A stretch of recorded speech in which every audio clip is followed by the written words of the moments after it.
Hello and welcome back to I Tried to Conquer CALRADIA in 100 Days. Now, it has been 2 days since the previous episode because I decided to make my way back to Nara. Now, obviously, there are a huge amount of vassals that want to join us, and obviously I'm going to be accepting them. Yes, I'm going to be accepting every single one of them. There we go. Okay, let me go back into the castle just to see whether there are any more. And it turns out that there are not. So there you go.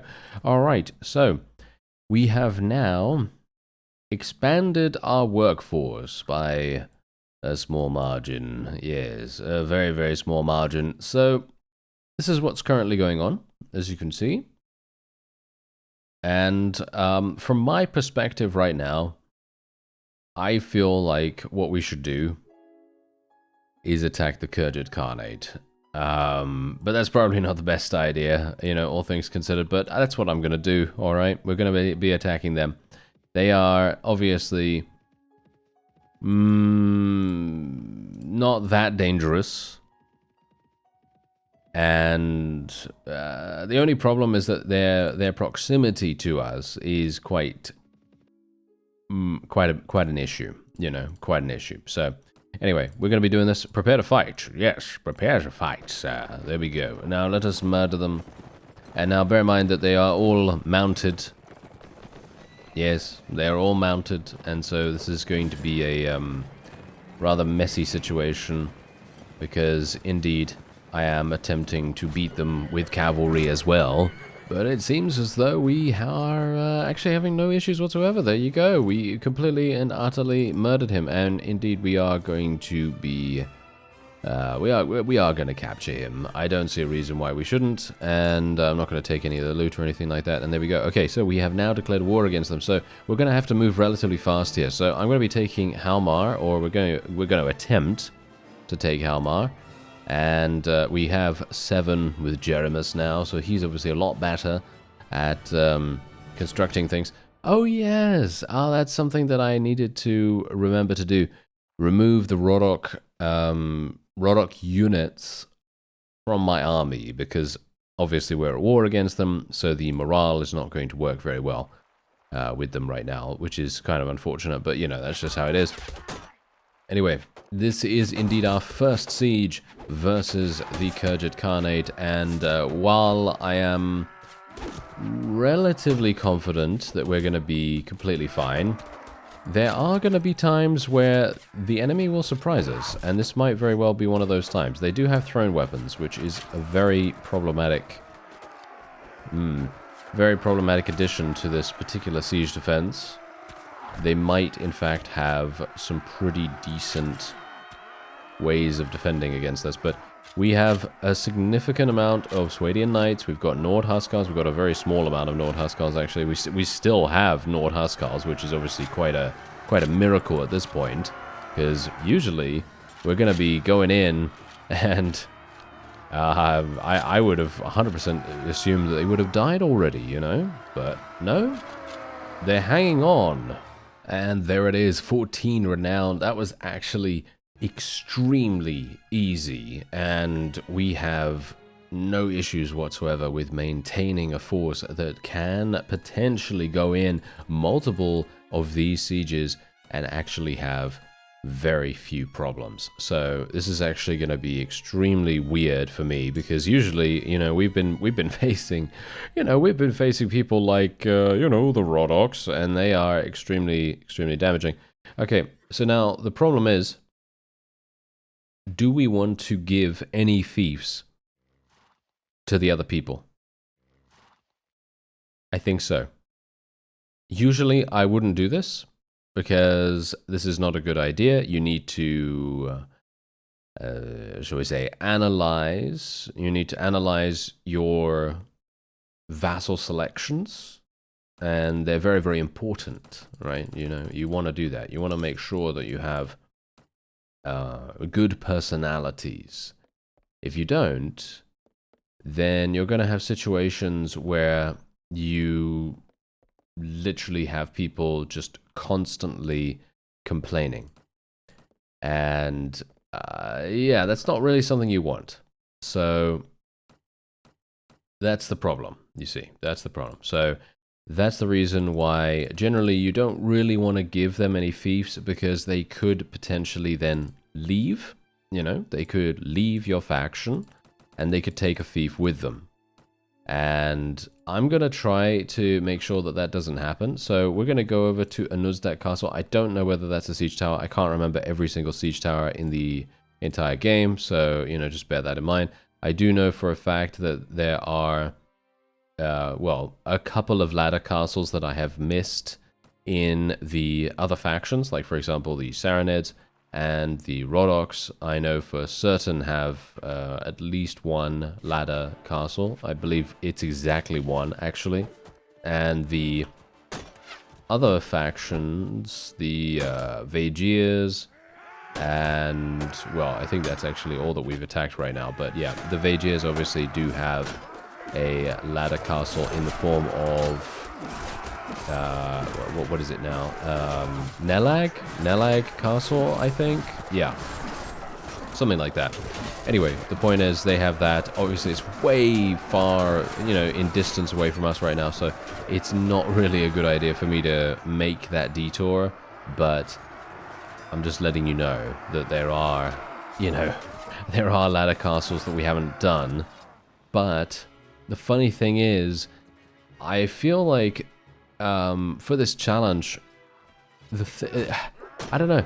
I'm thinking right now that because the, well, shall we say, the AI, right? The AI and the governance of enemy factions, the systems, you know, that actually deal with their behavior, it's quite strange, really, because as soon as you've taken all of their castle, well, not all of their castles, all of their towns, and a pretty large number of their castles, they seem to cease doing anything at all of note. And they seem to just kind of stand there and not really do much. Because you could see what the Saranids have been doing this entire time, because obviously, if you remember, the Saranids were the first people that we decided to attack. And I'm going to give this to Lord Thaisa. There we go. And then we're going to move on straight away to Ahun Castle. And yeah, so we're going to see how that goes. Now, this is obviously the big deal. Because, as I said, the Saranids have not really been doing anything at all. This is a siege tower. Okay, good to know. Malayog Castle. I don't think Malayog Castle actually is a siege tower. Yeah, we're getting a lot of raids currently going on here as well. Oh, it is. It is a siege tower. Okay, yeah, I guess we'll just go to the town then. Yeah, so the Khergits are coming in. They're going to be attempting to take Nara. Are they really going to take Nara? That's very interesting. That is very, very intriguing, actually. I am very surprised about that. But they're going to lose Tolga if they decide to go forward with that. I am literally just, I'm going to call their bluff right now. That's what I'm basically doing. Okay, so we're just going to go straight on in. But, yeah, so this is the point. If you think about what we've done to the Saranids, we have, all intents and purposes, basically crippled them in any action that they want to take. They are going to have to struggle to pretty much get any forces together at all. You saw Sultan Hakim running around earlier in the episode, and he had 60 troops or something like that. And usually, he's going to have upwards of 100 easily. You know, he's going to have at least 150, maybe even 200. You know, he's going to be quite strong. Whereas, because of what we've done to his economy and to the various should we say, accessibility to his troops and, you know, various other, you know, ways of gaining troops, he hasn't had the opportunity to do that. And that is a fundamental reason why I actually believe that maybe we're even going to be, we might even be successful.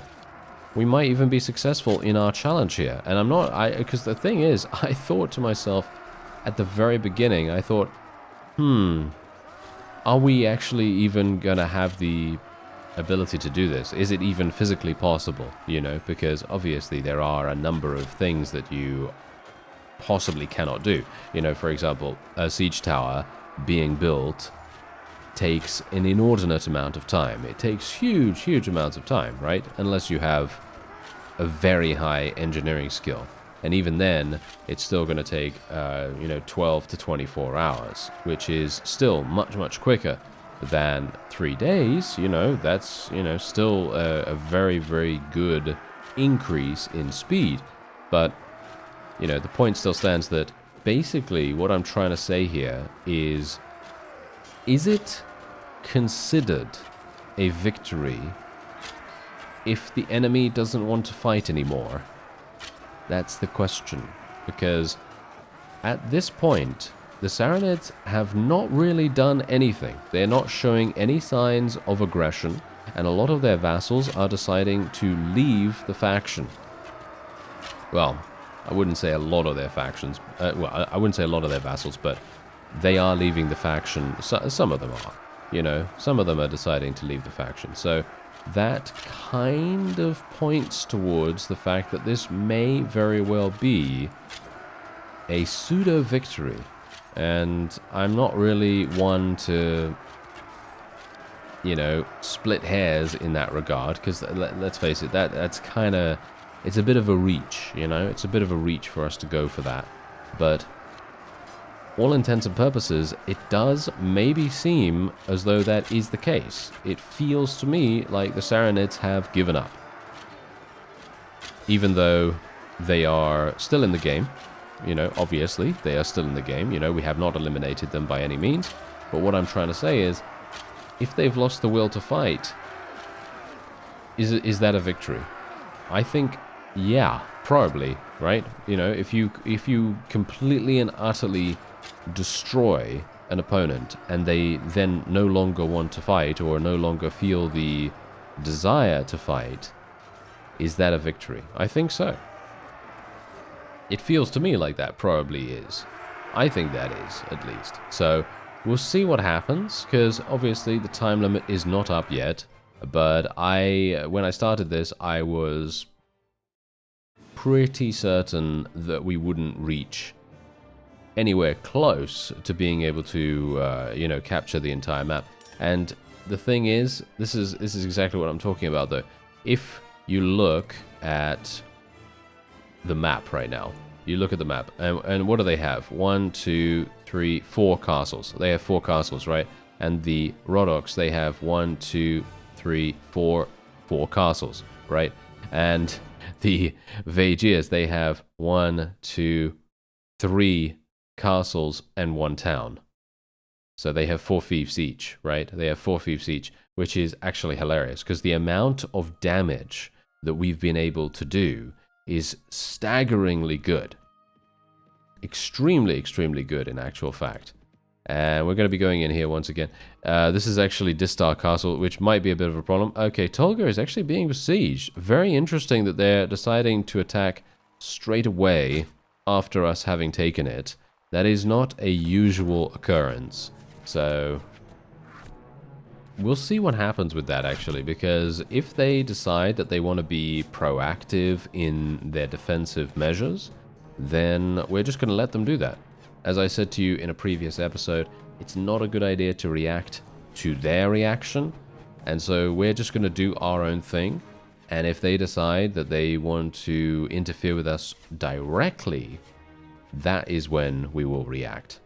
Now this is one of those rare moments where we actually get a little bit of action. Yes, a little bit of action in the siege itself. I can't believe that I am saying those words. Usually we are just going to be standing outside the walls, but no. This time around we did manage to clear the battlements relatively quickly and then make it inside the keep. And I did this very cool maneuver where I jumped onto a rooftop and basically just made my way into the courtyard very easily, in actual fact. Took 0 damage as a result of this maneuver, because otherwise I would have fallen all the way to the ground and taken big damage, but, I didn't, so that's really nice. And then I obviously got hit a little bit from these little lancers that we have going on here, these Khergits. And we got some good kills. We actually got a handful of kills right here, which is very nice.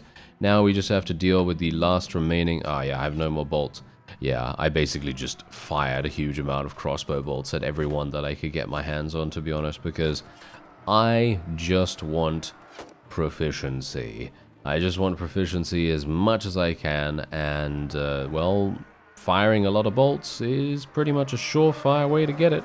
And there it is, 12 renown for us, and the fellow did manage to escape, but again, that is not really anything that I'm, you know, particularly caring about. So we're just going to give this guy once again. I have no idea, by the way, whether he's any good. I don't think he has a good personality or anything like that, but I'm basically just wanting one of the vassals to at least handle themselves relatively decently. Okay, so this guy is literally trying to attack this with 74. Alright, so I'm not going to allow that to happen. So, oh, the Vagiers want a peace agreement. Sure. Okay. Let's give them a peace agreement. The main reason why I'm doing that, once again, is purely to manipulate the way that the AI thinks at this point in the game when they only have 4 fiefs. I am almost 100% certain that there is a small disconnect between them thinking that they have any opportunity to attack, as in opportunities for retaliation or recapturing of certain fiefs. I think that they don't actually believe that they have the forces to be able to do that. And I think that that is fundamentally changing how they decide on things. And that is exactly the reason why they wanted a peace agreement, because they technically, if they had the forces, they could literally go and attack something right away, right now, and they would probably be able to take it, because most of the fiefs up there probably have about, you know, 50 to 100 troops in. I don't think that they have anything amazing by any means. Same thing with the Sarranids as well. The Sarranids wanted peace with us too, and we made peace with them, and they have not been a problem since that time. They have been completely and utterly pacified, which is exactly the reason why I am kind of suspecting right now that maybe this is going to be a, you know, maybe something where we could actually count it as a victory if the enemy doesn't want to fight anymore. That's the question. Obviously, we don't know that yet. Ah, so look at that. Nara is no longer under siege, so it does look as though, as I suspected, the enemy is not ready for any significant or serious commitment when it comes to besieging something of that number. Even though Nara only has about 100 troops in it, which, you know, let's face it, that's not a lot. You know, that is a very, very small number. Most times, vassals, they're probably going to have about 100, you know? They're probably going to have about 100 troops, and very, very unlikely that they would be, you know, running away from that if they had a couple of people on their campaign with them. But there it is. I mean, that's kind of what I'm thinking right now. So I guess we'll see what happens. Okay, so that is indeed the end of the Khergits, or at the very least, I'm thinking it probably is the beginning of the end, you know, as it is. So we're basically just going to give Taisa, this is going to be his final fief. Yeah, this is his final fief that I'm going to give him, and then everything else is going to go to someone else. I don't know who, but as you can see, we now have 5 fiefs. They have 5 fiefs. Okay, so I'm going to go to Talbot Castle then. We're going to go to Talbot Castle. That's probably a ladder castle. Yeah, they're going to try to take Tolga. That's obviously fine. I don't have a problem with that. Talbot Castle is indeed a siege tower. Okay, well, that's interesting. Okay, so I think we have 100% analyzed. Oh, there we go. The Rhodoks want peace. Okay, I will say yes to that. And indeed, I think we have seen... Yeah, okay, there we go. We have now seen exactly which castles have siege towers. Yeah, obviously the Khergits have taken Dramuk Castle. They just took Distar Castle back. Okay, that's very intriguing. Okay, this actually has to be the first... Yeah, this has to be the first faction that has actually fought back. which is really quite amazing. Usually they don't do this, so this is very cool. And this is definitely a nice little bit of, shall we say, variety in the series, because we haven't really had any kind of major resistance to any of our, well, any of our offensive pushes whatsoever. So it's quite interesting to actually see that change.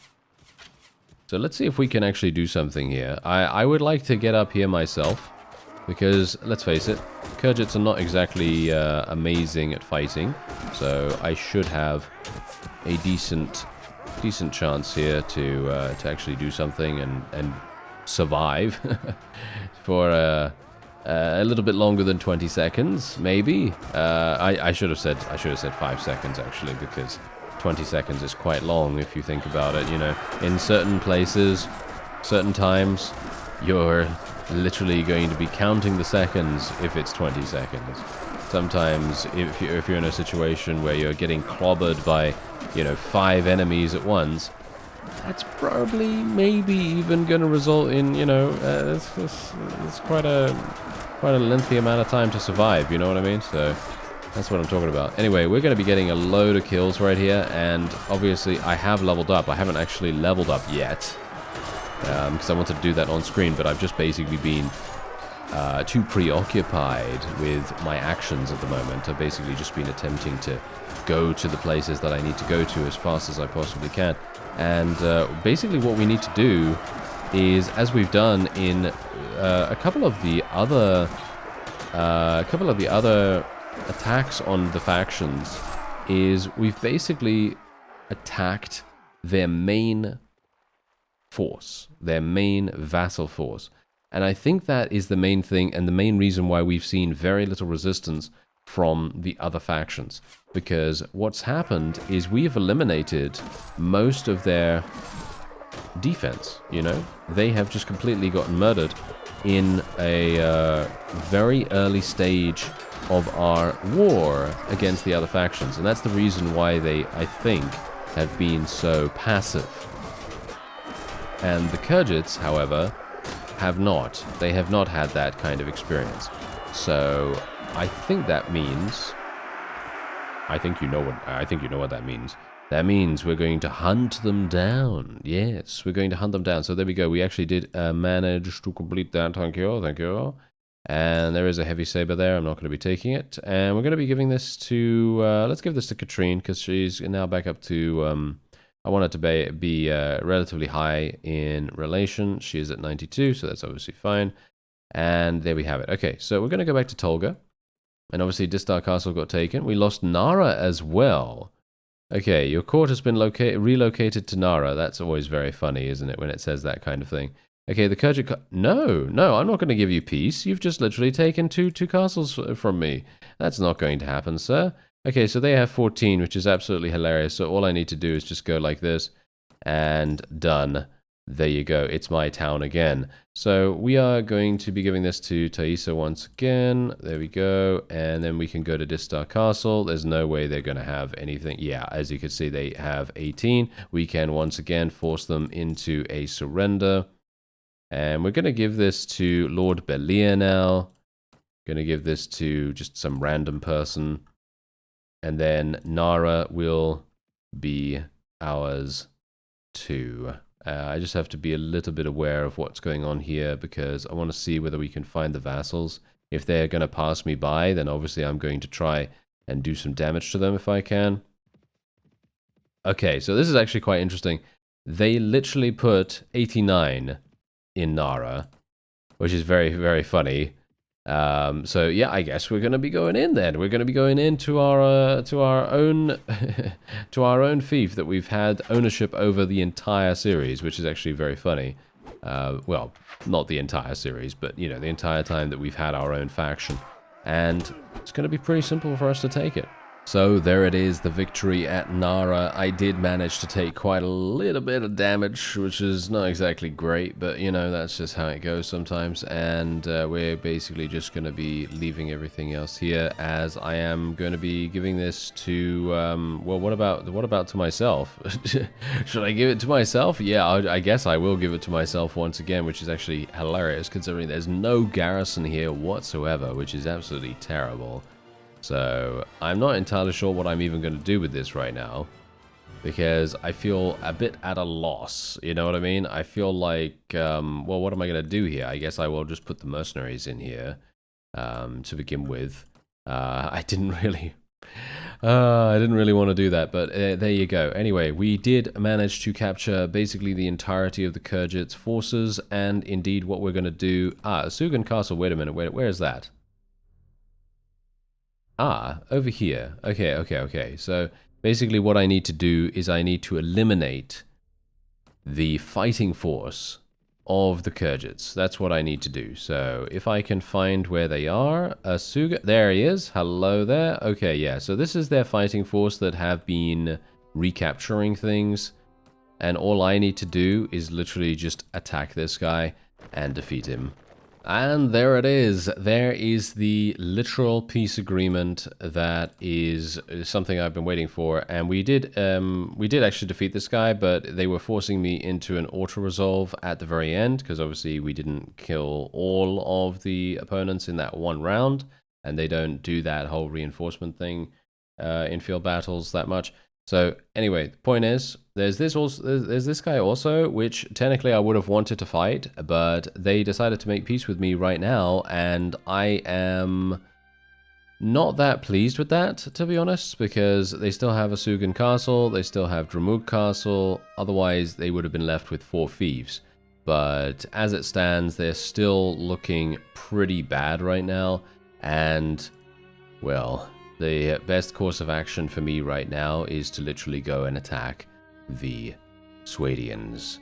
That is what we're going to be doing next. However, the problem with attacking the Swadians is that my Swadian knights, which I have been relying on this entire time, they are going to literally lose all of their morale, which is the main problem here. So I'm now thinking that maybe what we want to do is we want to pivot over to a different unit type. So I'm thinking maybe we want to attack the Nords or something like that instead of the Swadians, at least until we have completed the conquering of them. But, well, we'll see what happens. Anyway, that's going to be it for this episode. I thank you very much for watching, and I'll see you next time.